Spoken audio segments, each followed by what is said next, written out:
네, 오늘 민정정연구원에서 추진하고 있는 그 연소토론회 안대비야 참석해 주신 분들 진심으로 감사하다는 말씀 드리고요.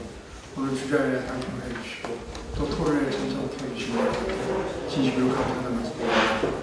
사실 이 토론회 준비는 지난해 금년 3월부터 우리가 민주당이 새롭게 변해 나가면 새로운 지도부가 출범한 후에 어떤 정책의 방향으로 나가는 새로운 지도부가 제시해야 될 것이냐라는 것을 염두에 두고서 정치, 또 사회, 경제, 통일에 대한 사대 분야에 대해서 외부 전문가들과 저희에서 나갈 방향을 한번 논의할 수 있는 토대를 만들어서 이런 부탁을 드려서 그동안 연속 토론을 해왔고 오늘 통일, 외교, 안보 분야에 대한 토론이 있게 됩니다. 세 분의 지난번 토론을 겪으면서 주제 발표와 또 토론자들의 여러 가지 그 토론하시는 내용들이 우리한테 전달되는 메시지가 상당히 있습니다. 또 내일 모레는 우리 김한길 민주당 대표께서 교섭단 대표연설을 하게 되는데 그 과정에서도 우리가 그동안 그 토론 과정에서 나왔던 여러 가지 경제정책, 사회정책 이런 분야에 대한 혁신 방안을 우리 당의 지도다 제시하고 그런 계획을 가지고 있습니다. 오늘 진짜 통일외교 안보 분야에서는 박근혜 대통령 출범 이후에 그동안에 추진하던 정책과는 너무나 많은 새로운 정책이 추진되기 시작하면서 우리한테 큰 위기로 다가온다 이렇게 보고 있습니다. 이런 상황에서 통일, 남북관계 어떻게 대처하나 좋은 의견을 주시면 민주당이 국민의 뜻을 받들어서 새롭게 태어나는데 도움이 되겠습니다. 좋은 토론 부탁드리겠습니다. 감사합니다.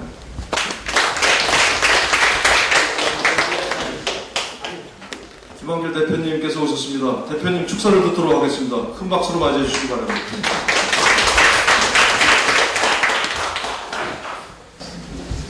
네, 안녕하세요. 오늘 오후 3시에 우리 행사가 4개가 동시에 열렸습니다. 예, 지금 한 군데 가서 지금 인사만 하고 막 뛰고 왔는데 늦을 뻔했습니다. 어쨌든 한두 달 전부터 새 당대표가 누가 될지도 모르는 상황에서 누가 당대표가 되든 새 지도부가 출범하면 그때부터 민주당이 어떻게 가야 되는가 미리미리 준비해 주신 민주정책연구원 여러분, 현재일 원장님께 감사의 말씀을 드립니다. 분야를 4개로 쪼개서 이 토론회를 갖고 있는데 아마 오늘이 4번째 마지막 토론회라고 들었습니다. 특히 외교안보 통일 분야 대단히 중요한 분야에 대해서 우리의 갈 길을 다시 한번 점검하는 소중한 시간이 될 것이라고 생각합니다. 김현철 인제대 교수님 발제 맡아주셔서 고맙습니다. 또 사회 맡아주신 김성건 의원님, 장영석 연구원님, 김준영 한동대 교수님, 김홍규 성신여대 교수님, 백군기 위원님, 정량군 남북경협 활성화 추진위원회 상임위원장님께 감사의 말씀을 전합니다. 박근혜 대통령이 이제 내일로 취임 100일을 맞는다고 하는데 100일을 맞아서 기자회견도 하지 못할 정도로 이제까지의 100일이 내용을 채우지 못한 것 같습니다. 특별히 이 남북관계 한반도의 긴장이 고조되고 있고 민생이 나아질 기미조차 보이지 않는 이러한 상황을 매우 안타깝게 생각합니다. 저는 최근에 이 한반도의 긴장, MB 정권의 일관된 적대적 대북 정책이 상당한 책임이 있다고 생각합니다. 그것이 누적된 결과일 수도 있다고 생각합니다. 다만 이제 박근혜 정부 출범 이후에 MB 정권의 대북 정책과는 뭔가 다를 것이라는 분명한 사인을 북측에 전할 수 있었다면 여기까지 오지 않았을 수도 있지 않을까 그렇게 희망 섞인 기대를 하기도 합니다. 어쨌든 지금처럼 계속 남북관계가 긴장의 끈을 놓지 못하고 가는 것 대단히 위험한 일입니다. 개성공단, 우리 한반도의 평화의 상징인데 개성공단이 있을 때의 남북관계와 개성공단이 없어졌을 때의 남북관계, 이것은 너무나 큰 변화를 갖게 하는 기준이라고 생각합니다. 그래서 저는 박근혜 대통령에게 6.15 공동선언 기념식을 남측위원회가 함께 참여할 수 있도록 해야 된다는 제 입장을 분명하게 여러 번 전달했고요. 또 개성공단 입주업체들이 방법 신청한 것에 대해서도 기꺼이 승인해야만 한다는 입장을 밝혀왔습니다. 그러나 박근혜 대통령의 입장은 강고합니다. 오히려 그러한 입장 때문에 대통령의 지지율이 오르고 있다고 생각하고 있기 때문에 더 위험한 것 같습니다. 어쨌든 저는 전문가는 아니고요. 오늘 이 자리에 함께 하신 이 전문가들께서 우리 민주당이 갈 길에 대해서 좋은 길을 제시해 주실 수 있을 것이라고 기대합니다. 고맙습니다, 여러분. 네, 반갑습니다. 네, 민주당의 길을 묻는다. 오늘 네 번째 통일 외교 안보 분야에 대한 마지막 토론이라고 들었습니다. 지금 시중에 3대 불가사의에 하나가 독특하고 4대 불가사의가 있는데 3대 불가사의는 첫째, 우리 박근혜 대통령의 창조 경제가 무엇인가? 두 번째, 북한 김정은 위원장의 생각이 무엇인가? 세 번째, 안철수의 새 정치가 무엇인가? 하나 더 붙어서 민주당의 미래가 무엇인가? 이게 지금 4대 불가사의라는 얘기를 들었습니다. 그래서 그런지 우리 변재일 정책위원장, 민주정책연구원 원장님께서 제목을 민주당의 길을 묻는다 이렇게 해서 민주당이 앞으로 어떻게 걸어가야 될 것인가 하는 큰 주제를 4개를 선택을 해서 오늘 그 마지막 분야에 대한 토론이 되겠습니다. 참석해 주신 우리 의원님들 또 우리 당내 각 분야에서 또 오신 여러분들 감사를 드리고요. 지금 국회가 굉장히 덥습니다. 이 에너지 절약하자고 해갖고 국회가 온도를 평시보다 조금 올려놨기 때문에 우리 토론자들도 인사를 하시고는 상의를 받고 이렇게 얘기하셔도 괜찮겠습니다. 그럼 먼저 발제와 토론에 들어가기 전에 함께해 주신 분들 소개하겠습니다. 먼저 오늘 발제를 맡으신 김현철 인제대 교수님, 그 다음에 장영석 서울대 통일평화연구원 선임연구위원님 감사합니다. 그 다음에 김준영 한동대 교수님 감사합니다. 그 다음에 김훈교 성신여대 교수님 감사합니다. 공개 국회의원 아까 인사를 했고요. 네, 감사합니다. 마지막으로 정양근 남북 경협 활성화 추진위원회 감사합니다. 네, 그럼 먼저 지금 몇 분씩 발표하고 토론하시는지는 사전에 들으셨죠? 들으셨죠? 네, 가능하면 잠깐 발제를 몇 분? 20분이고 그 다음에 토론을 10분, 네, 10분 그렇게 하겠습니다. 하여튼 시간을 꼭 지켜주시기 부탁드리겠습니다. 네, 그럼 먼저 김현철 인제대 교수님께서 민주당 통일외교안보 정책의 비전과 의제라는 제목으로 발제를 해주시겠습니다. 네. 예, 안녕하십니까. 방금 소개받은 김현철입니다.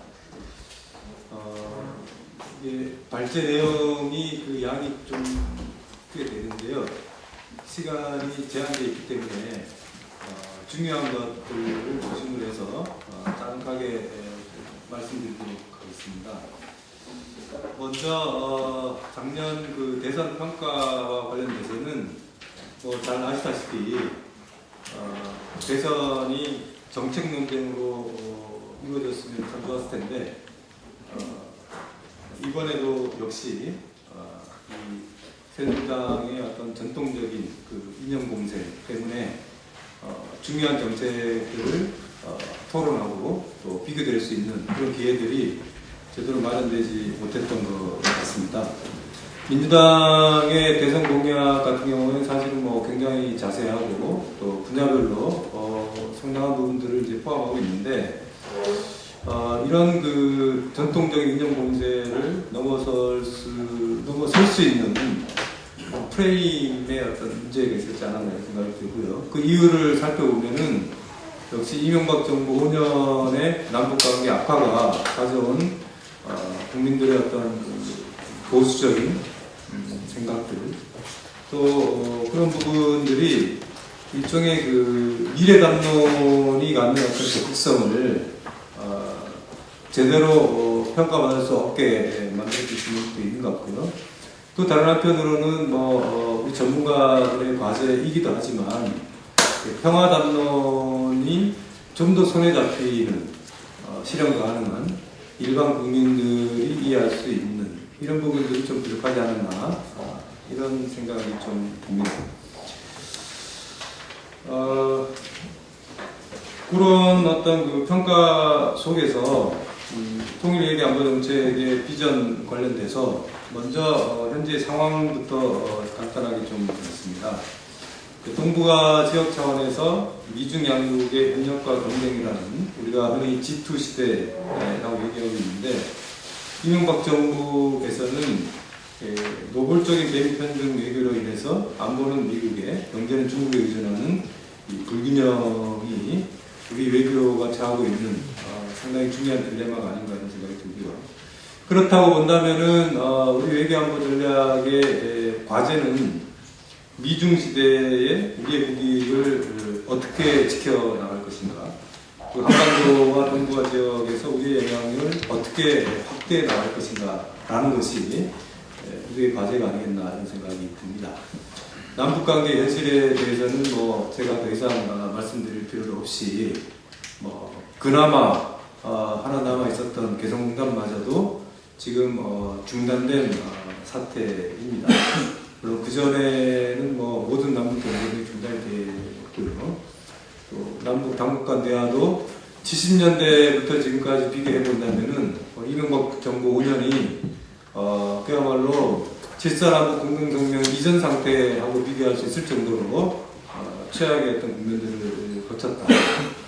그리고 북핵 문제도 마찬가지로 지난 5년 동안에 제대로 된 육자회담을 한 번도 해보지 못하고 그 과정에서 북한의 핵능력만 강화되고 있습니다.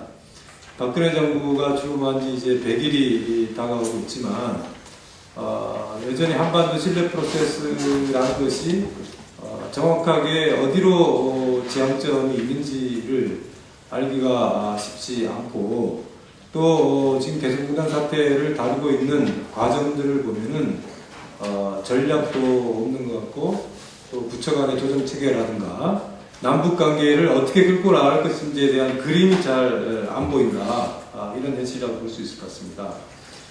통일외교 안보 분야의 각 분야별로 비전 하나씩 보고 보면은 역시 첫 번째는 한반도와 동북아에서의 평화와 경제가 선순환하는 이런 거를 만들어야겠다. 그리고 그 과정에서 남북 경제 공동체가 결국에는 발전을 해서 한국 경제의 성장 잠재력을 높일 수 있는 북방 경제 시대로 어떻게 도약할 수 있을 것인가, 이 부분을 좀 집중적으로 좀 고민해 봐야 될 것 같고요. 두 번째는 외교적인 측면에서는 G2 시대의 동북아의 협력 외교에 관련된 우리의 관심과 비전과 전략이 있어야 되지 않을까 이런 생각이 들고요. 국방 차원에서는 위협을 감수하고 위기를 효율적으로 대응하고 국방 건설을 통해서 통일에 대비하는 보관 안보 태세를 구축해야 될 것 같습니다. 대북 정책으로 한정해서 기조와 의제를 좀 살펴보면요, 남북 관계 발전이 대단히 필요하다. 그런 부분들은 자세하게 설명드릴 필요도 없이 우리가 공유하고 있는 가치라고 생각이 들고요. 올해가 사실은 정전협정이 체결된 지 60년이 되는 해입니다. 그런 차원에서 보면은 그 시대적 의미도 그렇고 또 국회 문제를 해결하기 위한 수단도 그렇고 그런 차원에서 보면은 이 불안정한 정전 체제를 어떻게 항구적인 평화 체제로 전환할 것인가, 이런 부분들인 것 것 같습니다. 그리고 안보와 관련돼서는 역시 국민의 생명과 안전을 수호하고 평화체제를 뒷받침할 수 있는 안보 전략이 필요하다, 그런 생각이 듭니다.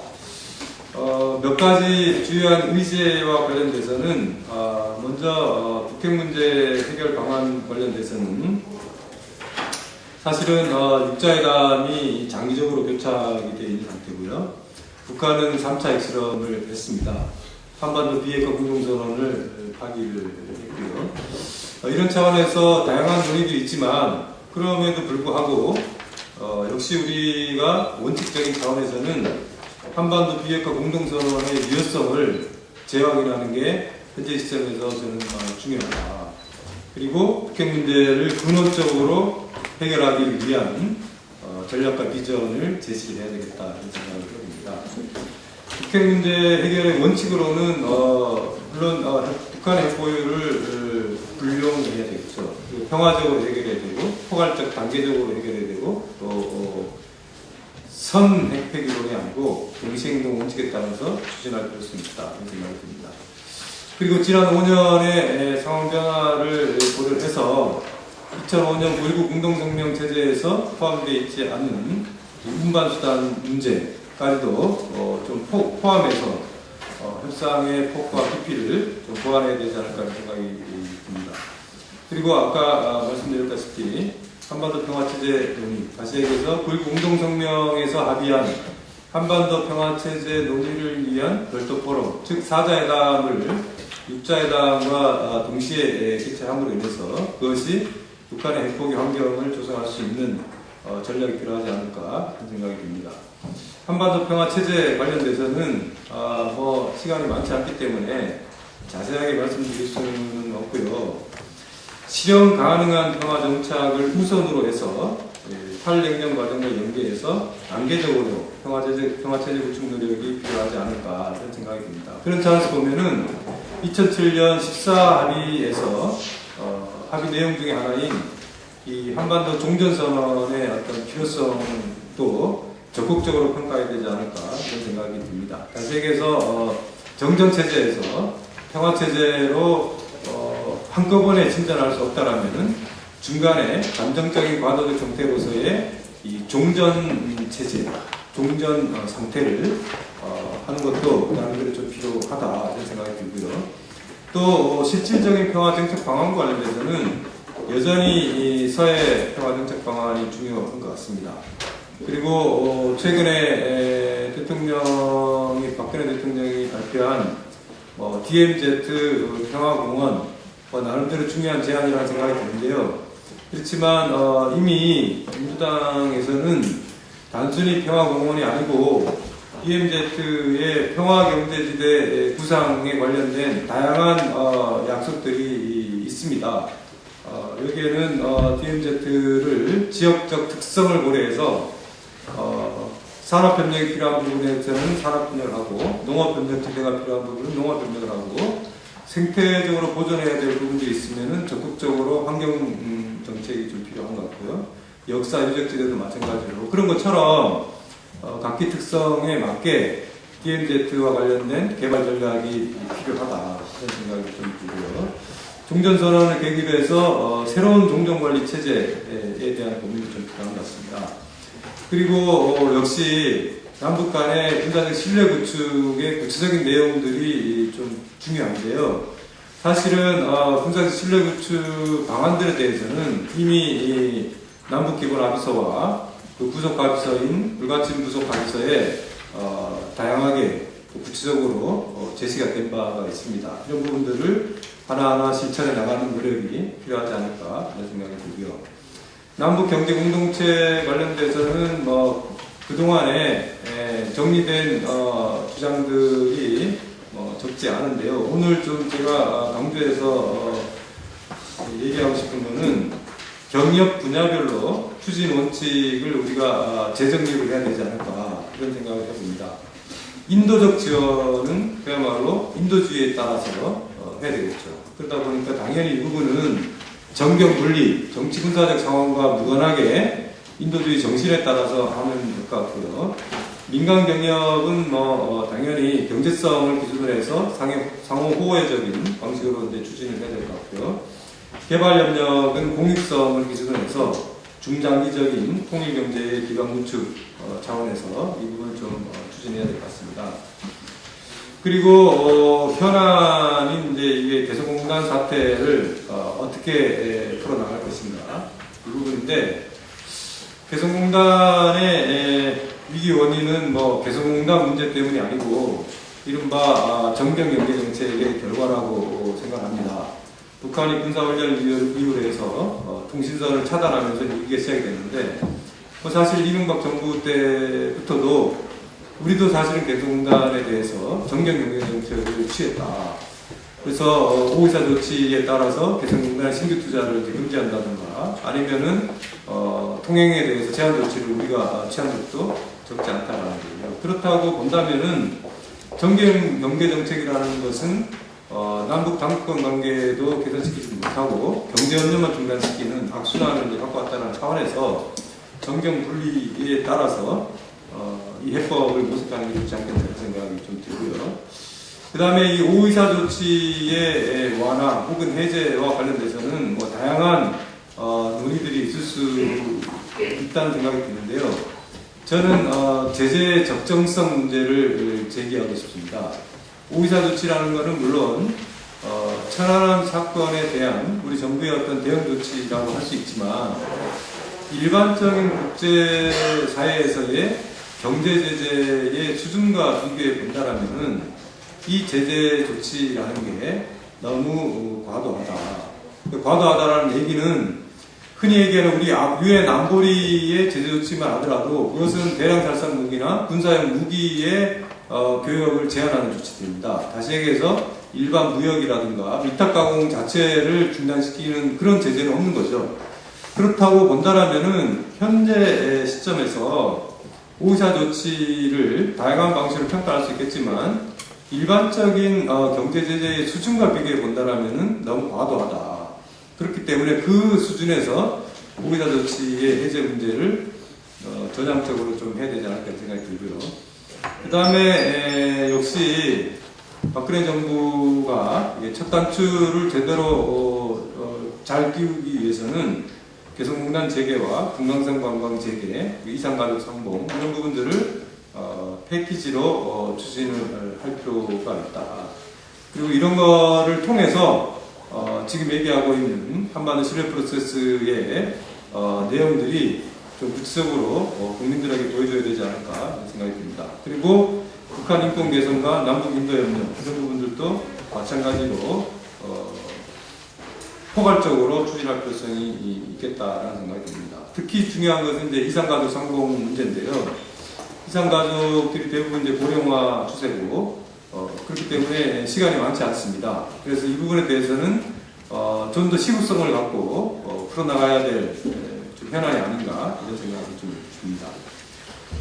외교 정책의 기조와 관련돼서는 아까 잠깐 말씀드렸던 동북아 평화 전략에 대한 전략적 고민이 좀 필요한 것 같습니다.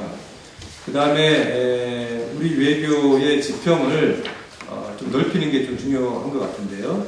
예를 들어서 아세안과의 협력 강화로 단순히 어떤 동북아 외교가 아니고 동아시아로 외교 지평을 좀 확대할 필요성이 있겠다. 그리고 국방경제와 동북아 경제 협력 이 부분에 관련돼서는 그동안에 사실은 많은 구상과 전략들이 제시가 된 바가 있는데요. 이런 부분들을 구체적으로 실현할 수 있는 관심과 의지가 좀 필요하지 않겠나 생각이 듭니다. 그리고 평화지향의 중견국으로서의 글로벌 외교도 필요한 것 같습니다. 평화 유지라든가 개발 지원, 국제기구 진출 이런 부분에 대한 좀 더 적극적인 외교적인 시각이 좀 필요한 것 같고요. 또 최근에 와서 외교 정책에서 가장 강조되고 있는 퍼블릭 디플로머시, 국민과 함께 만드는 국민을 위한 외교 이런 부분들이 중요한 것 같습니다. 여기에서 특히 이제 통상 정책 관련돼서는 이 통상 정책의 성과와 이익이 국민 다수에게 돌아갈 수 있도록 정책에 대한 관심이 좀 필요한 것 같고요. 그 다음에 해외 동포 문제의 어떤 중요성, 최근에 와서 국적본도 이제 부여가 되면서 이 교민청 설립에 관련돼서는 상당히 오래 전부터 공약으로 제시도 됐고 여러 부분들이 어떤 필요성을 강조를 해왔는데 아직까지도 이런 부분들이 반영되지 못하고 있습니다. 그래서 민주당이 이런 부분들에 대해서 관심을 가져야겠다 이런 생각이 듭니다. 주요 의제 관련돼서는 좀 포괄적 한미동맹의 공고화라는 부분들이 좀 필요한 것 같습니다. 특히 여기에서는 미래지향적인 한미동맹의 재구축 관련돼서는 이익균형을 통한 지속가능한 동맹이 추구하고 미중 대립을 격화시키는 군사협력의 가능성을 좀 조정하고 좀 미래지향적 재해석할 것이 있겠다는 생각이 들고요.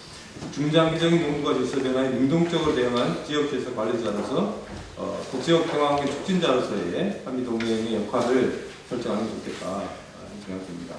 한중 관계의 확대 발전의 필요성도 누구나 공감하고 있는 부분들인 것 같습니다. 그래서 경제협력 관계를 심화시키고 북한 문제나 동북아 지역 문제 해결을 위해서 고위급 전략 대화를 좀 추진할 필요성이 있을 것 같고요. 이미 추진하고 있는 양국 간 군사 교류를 더 확대하고 또 다양한 분야의 협력 기반을 확충할 필요성이 있겠다 생각이 듭니다. 한일 관계와 관련돼서는 미래지향적인 한일 관계의 발전이 필요하지만 일본의 과거사에 대한 진정한 만능과 통찰이 전제되어야 가능하지 않을까 이런 생각이 듭니다. 안보 정책과 관련돼서는 사실은 튼튼한 안보라는 것이 민주당의 통일외교 안보 정책의 가장 중요한 원칙 중에 하나입니다. 근데 이 안보 개념이 좀 차별화된 어떤 그 개념과 내용 이런 부분들이 좀 포함되어야 되지 않을까 이런 생각이 듭니다. 주요 의제와 관련돼서는 남북 군사회담 제도화나 군사 신뢰 구축 이분들은 지속적으로 강조를 해야 될 것 같고요. 또 통일과정 관리와 한반도 평화체제 구축을 위한 군사적 대비도 필요한 것 같습니다. 그리고 적극적인 위기관리, 그리고 국가위기관리기구의 조정. 사실 박근혜 정부도 국가안보실을 신설을 했는데 그 국가안보실이 현재 우리 상황에서 다양한 방식으로 제기되고 있는 포괄적인 위기에 효과적으로 대응할 수 있는 체제냐라는 문제를 제기할 수가 있을 것 같습니다. 그리고 전시작전 통제권 전환 일정에 차질 없는 관리, 그리고 한미 분당, 방위비 분담 협상에 원칙이 있는 타결을 위한 지속적 감시 이런 부분이 좀 필요한 것 같습니다. 그리고 북한의 핵, 미사일 등 전략무기 위협에 대한 대비도 좀 필요한 것 같고요. 그리고 역시 지속적인 국방개혁과 군부조 개편을 통한 균형적인 국방력 확보, 다시 얘기해서 미래지향적 의미에서의 국방개혁에 대한 관심과 전략 이런 부분들이 좀 필요할 것 같다는 생각이 듭니다. 마지막으로 역시 국방 여건을 고려해서 장병의 권익을 보호하는 국민의 군대를 육성하기 위한 다양한 어떤 그 정책들이 좀 필요한 것 같고요. 또 군이 사회적으로 예우받는 분위기를 조성해줄 필요성이 있겠다 이런 생각이 듭니다. 네, 제 발표를 이것으로 마치겠습니다. 감사합니다. 네, 감사합니다. 통일외교 안보의 거의 모든 주제를 총괄하다시피 이렇게 얘기를 하셨고 상당히 긴 내용인데도 불구하고 사실 이런 세미나오면 제일 약속을 안 지키는 게 교수님들하고 정치인들인데 오늘 진짜 시간이 딱 잘 맞추셨습니다. 발표하시는 동안에 우리 당의 의원님이시고 또 통일외교 소속 의원님이신 원혜영 의원님 모셨습니다. 인사드리겠습니다. 그리고 또 유인태 의원님도 함께 또 오셨습니다. 이종걸 우리 차세대 지도자 모셨네요.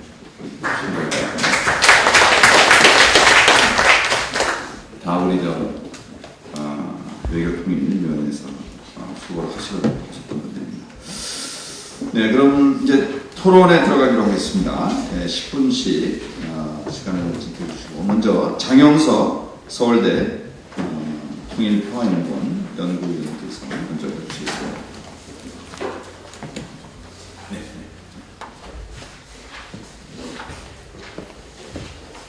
예, 방금 소개받은 장영석입니다.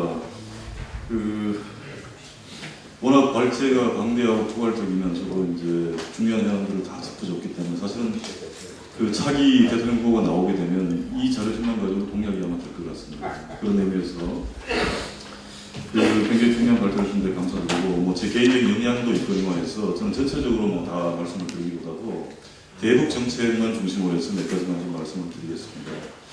최근에 이제 박근혜 정부 들어와서 100일이 지났다고 하지만 박근혜 정부가 한 게 하나도 없습니다. 그럼에도 불구하고 이것이 어떻게 보면 박근혜 정부의 지지를 떠받치는 핵심적인 분야가 대북 정책이 되어 있어요.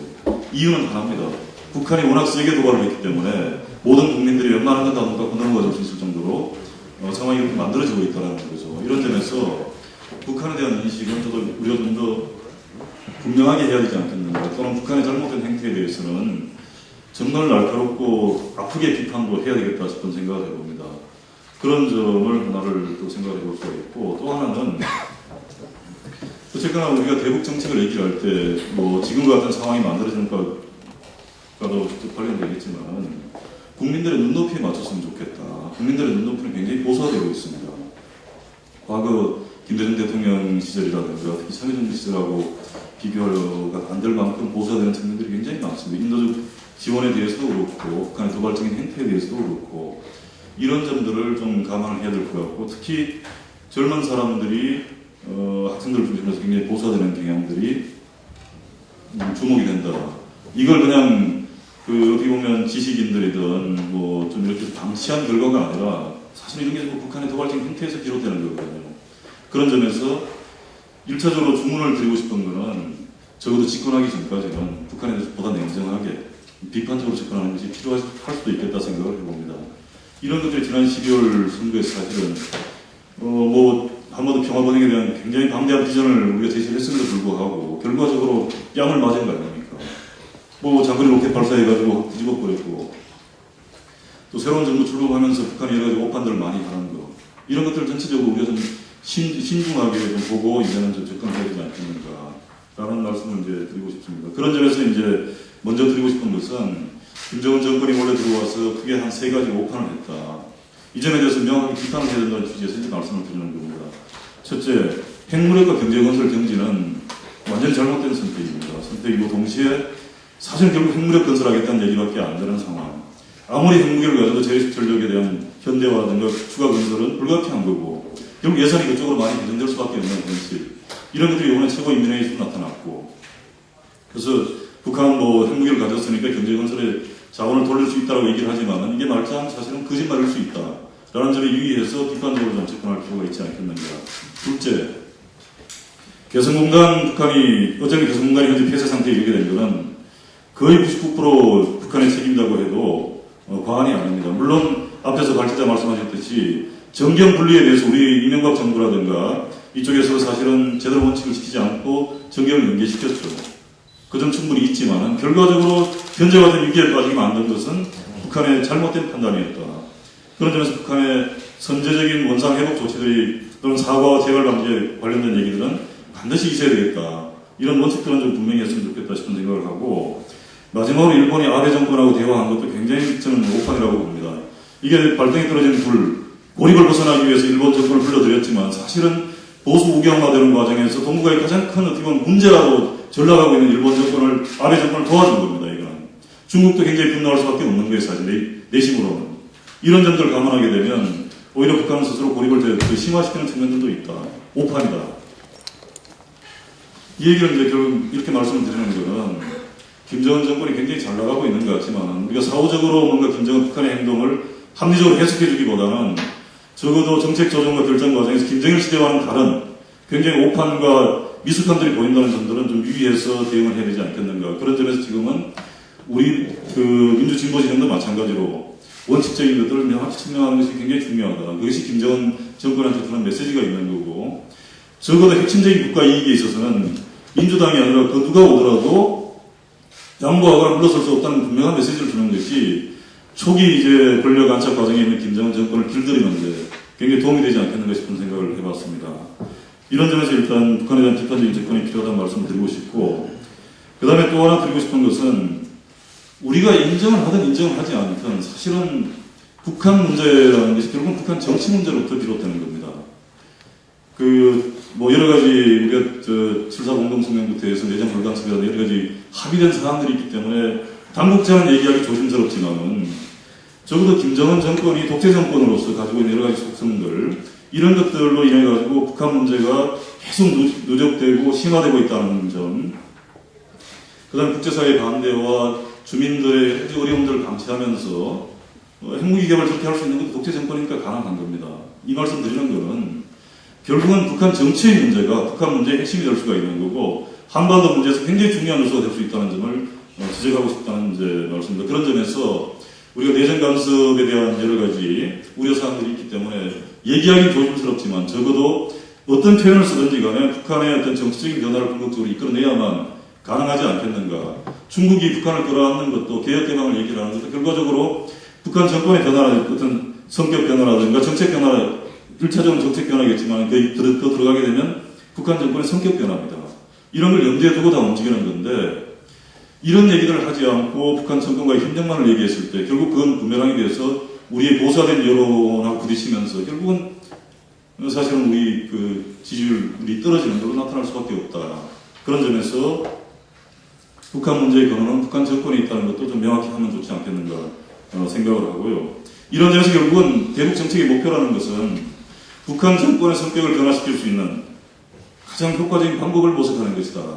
이제까지 흡수통일이든 또는 여러 가지 미국의 어떤 제재라든가 강압적인 정책이 사실은 김정은 정권의 연장 또는 안정적인 권력 승계를 도와준 거 아닙니까? 그런 점에서 보면 김정은 정권으로서 굉장히 행운아였습니다. 왜냐하면 이명박 정부를 만났기 때문에.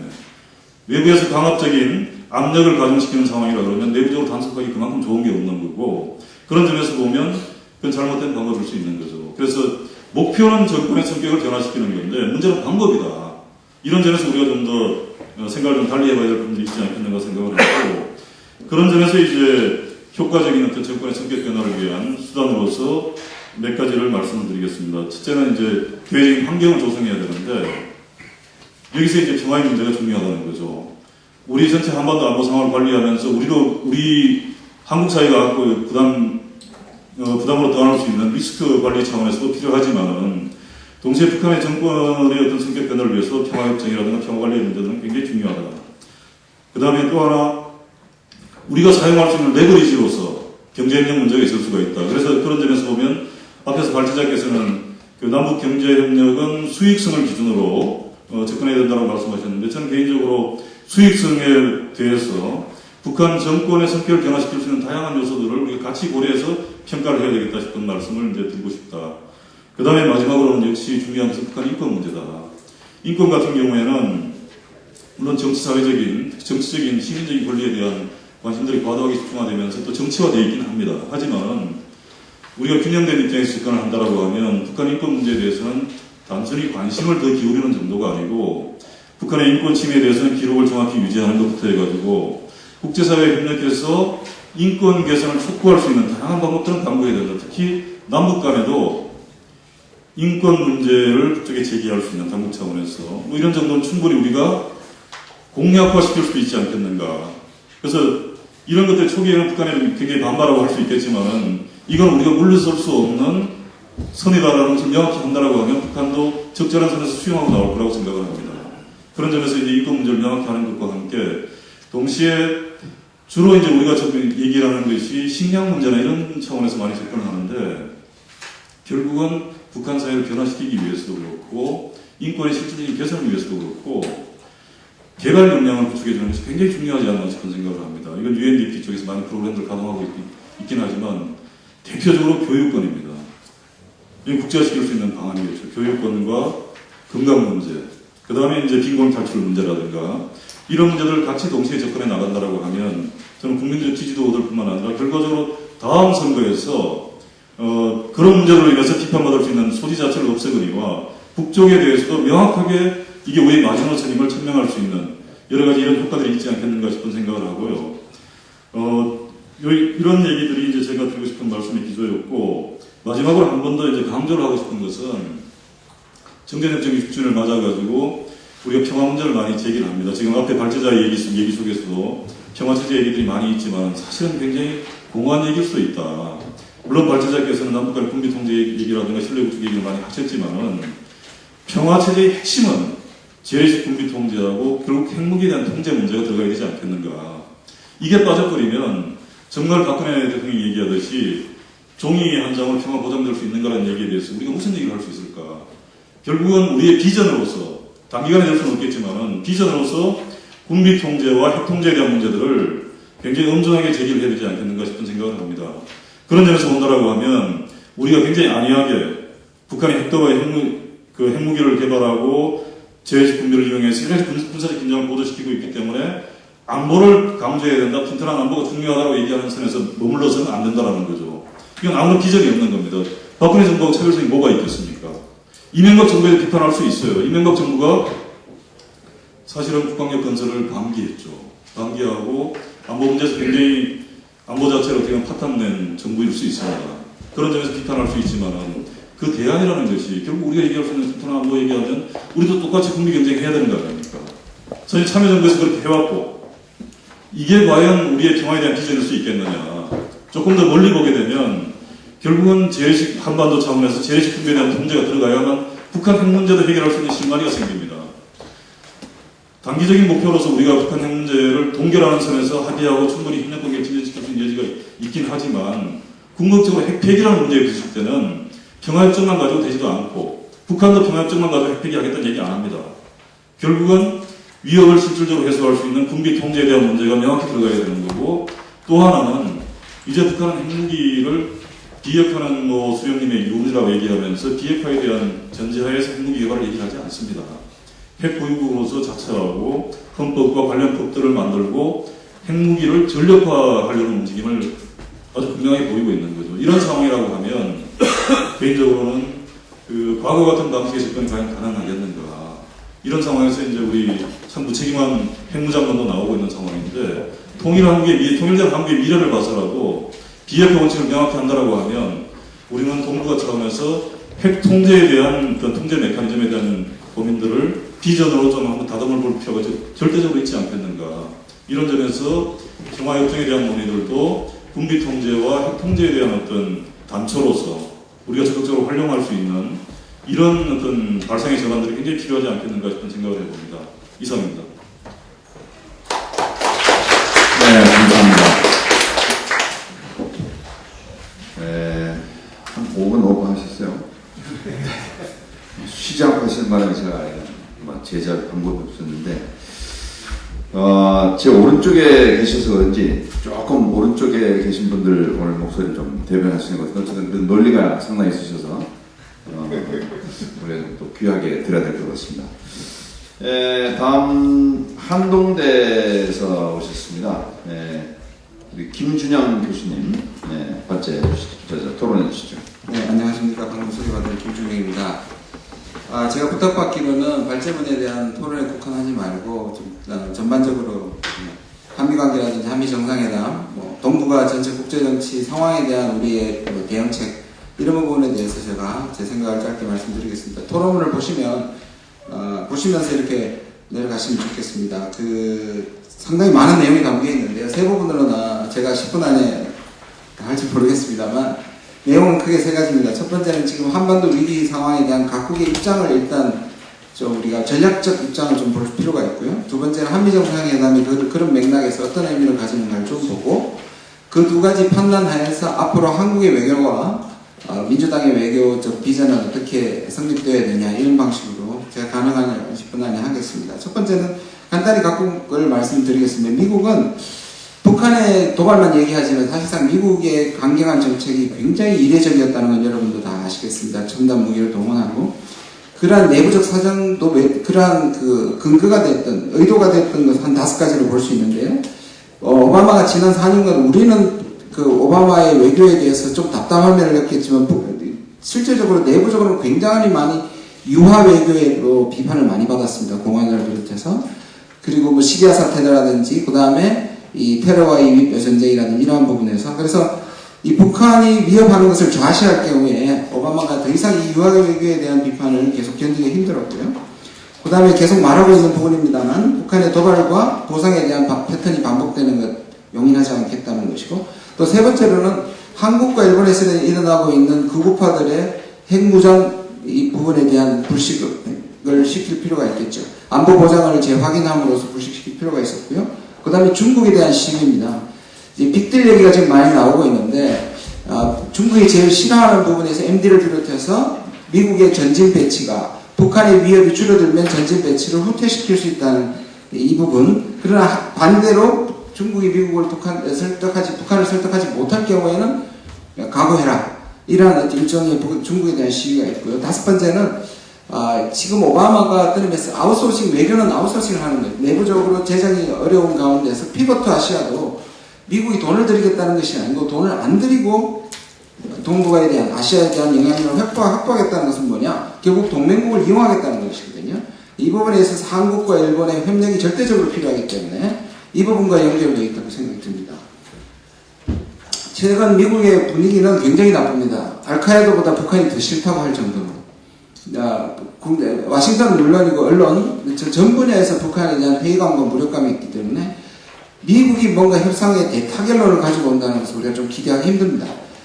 좋게 얘기하면 미국은 한국에게 뭔가 대화나 협상이 이 한국이 물꼬를 터줬으면 좋겠다고 생각하는 쪽이고 다른 쪽은 중국을 아웃소싱해서 북한을 압박하는 이 두 가지로 볼 수 있습니다. 스스로 움직이는 동의는 없는 상태라고 볼 수 있고요. 북한에 대해서는 여러 가지 얘기를 할 수 있겠습니다만 저는 북한의 전략이 완전히 전환점에 있다고 봅니다.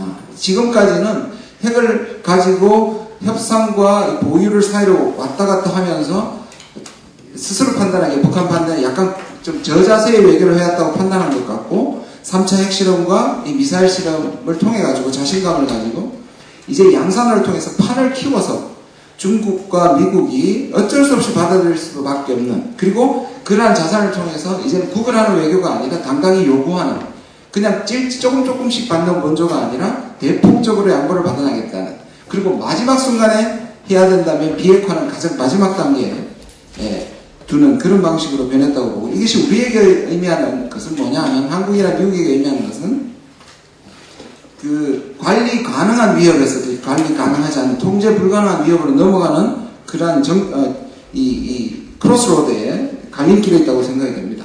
한국은 뭐 다 아시겠지만 두 개로 표시가 됩니다. 대북 정책은 신뢰 프로세스고 대외 정책은 얼라인먼트라는 영어를 썼습니다. 노무현 정부 때 균형 외교와 구별하기 위해서 얼라인먼트 쓰는데 내용은 뭐 한미 동맹을 근간으로 하지만 다자 외교, 서울 프로세스가 얘기하는 다자 외교도 하겠다는 것인데요. 이것이 실제적으로 신뢰 프로세스는 문제점을 가지고 있는 것이 한쪽은 전략적으로 모호한 것이고요. 방향이 정해진 양다리 정책 또는 중도 정책이라고 할 수 있고요. 그 다음에 이것이 미국의 오바마의 전략적 인내 정책과 상당히 닮아 있습니다. 이 부분 뒷부분에서 다시 한미 정상회담을 다시 말씀을 드리겠습니다.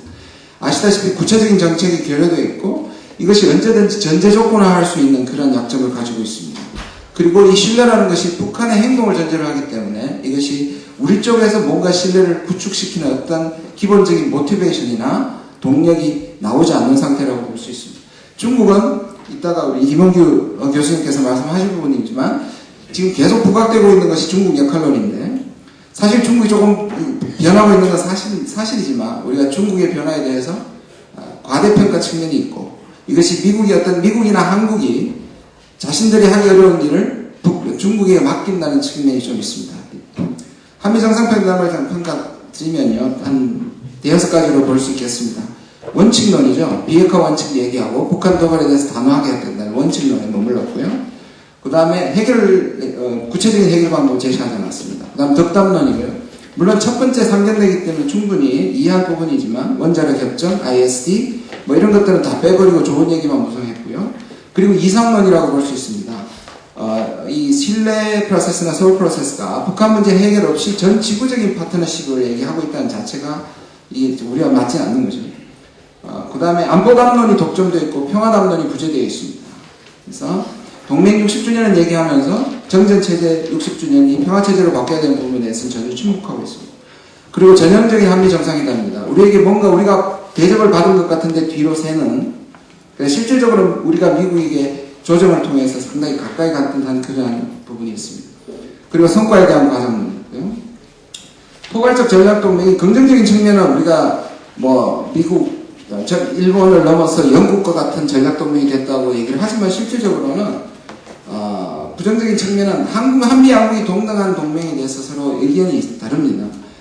미국은 한국이 부담을 증가하는 것이 동등한 동맹이라고 보고 있는 것이고, 우리는 미국에게 좋은 대접을 받는, 평등한 대접을 받는 것이라고 보기 때문입니다.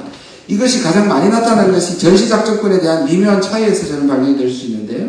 어떻게 생각하면 우리는 2015년까지를 정하지 않았고 미국은 이것을 정했단 말입니다. 이 말은 뭐냐 하면, 어떻게 생각하면 미국이 이런 위기 상황에서 한국의 전시작전권 연기를 받아들일 것 같은데 오히려 못을 박은 것은 뭐냐면, 그만큼 2015년까지 한국이 급속한 국방비 증가와 부담을 증가하라는 요구로 반대로 해석이 될 수 있습니다. 아까 말씀드린 미국의 대아시아 정책에서의 아웃소싱에서 한국의 역할이 그렇게 중요합니다. 그 부분에서 한미일 사이의 삼각동맹의 군사협력의 측면이 미국이 바라고 있는 종국적 지점이라고 볼 수 있습니다. 신뢰 프로세스는 이번 정상회담을 통해서 우리가 미국 쪽으로 상당히 딸려갔다는 생각이 듭니다. 신뢰 프로세스에 억지와 대화 두 면이 있죠. 근데 이 부분에 있어서 미국과 한국의 차이를 좀 봐야 하는데, 미국은 부시 직후에 오바마가 대화의 분위기였습니다. 마치 지금 어떤 의미에서 이명박 이후에 대화가 강조되는 것처럼. 그러나 오바마 4년 동안 지나면서 미국이나 이 미국 내의 견해는 뭐냐면, 오바마 4년 동안, 부시 때 4년 동안은 북한도 할 말이 있었던 게 미국도 너무 했다는 것이 좀 인정받는 분위기였는데, 오바마 4년 동안에 했어도 북한이 저 정도면 북한하고는 대화 불가능하다. 그래서 다시 강경 분위기를 가고 있는 부분이거든요. 그래서 오바마의 전략적 인내가 강경 주류로 가고 있는데, 한국은 대화적인 부분이 강조되니까 미국에서 사실 신뢰 프로세스가 어떻게 미국의 비핵화와 원칙과 부딪히는 거 아니냐 하는 이러한 의문점을 가졌고, 한국에서는 이 부분에 대해서 비핵화 원칙이 분명하다고 미국을 달래는 그러한 측면의 정상회담이 좀 있었다고 봅니다. 벌써 시간이 3분밖에 안 남았는데요. 동북아 외교로 세 번째로 넘어가겠습니다. 동북아 외교의 미래에 특징 중에 하나가, 지금 다 아시겠지만 동북아 연례국가의 지도부가 교체되었습니다. 물론 미국 같은 경우는 재선이지만요. 국내 정책이 국제 정치를 결정하는 가장 중요한 정책으로 부상하고 있습니다. 이게 우리에게는 매우 우려스러운 일입니다. 왜냐하면 이것이 민족주의라든지 우경화라든지, 그 다음에 재정 위기를 때문에 강력한 대외 정책이 국내 정책의 자산이 되고 있기 때문입니다. 아베도 마찬가지고, 또 마찬가지로 박근혜 정부도 마찬가지고, 중국 정부도 마찬가지고, 북한도 마찬가지입니다. 그래서 이것이, 이 전략적 환경이 안보 담론과 신냉전 외교에 훨씬 더 유리하게 작동되고 있다는 것입니다. 그래서 아까 토론 중에도 나왔습니다만, 박근혜 정부가 아무 한 일 없이 우호적인 평가를 받는 이유는 바로 이러한 자꾸 나빠지는 전략적 환경 때문입니다. 그래서 그리고 또 하나는 외교 전략이 전부 다 지금 사실상 갈림길에 있다는 것입니다. 미국의, 거기 제가 잘못됐는데, 한국의 신뢰 프로세스죠. 미국의 신뢰 프로세스가 아니고, 그것도 양날입니다. 대화냐 억지냐. 미국 전략적 인내도 대화냐 억지냐. 미국의 피벗 투 아시아도 대중 봉쇄냐 상호 의존이냐. 중국의 대국 외교도 도전이냐 순행이냐, 이 두 가지를 품고 있고요. 동북아 안보 담론, 평화 담론이 다 사실 크로스로드입니다. 굉장히 중요한 시점에서 우리 현재 상황에서 우리가 평가한다면 강경적으로, 신냉전적으로 좀 우리에게 나쁜 전략적 환경으로 간다고 평가할 수 있습니다. 이 부분에서 한국이 외교 비전을 가졌을 때 중간 국가의 역할을 하려면, 지금 나빠지는 전략적 환경에서 우리가 중견국가를 하려면 결국 남북관계 개선이 필수일 수밖에 없습니다. 마지막으로 민주당의 외교적 과제를 이러한 관점에서 좀 본다면요, 그 대선에서 우리가 사실은 아젠다를 선점당했다고 생각합니다.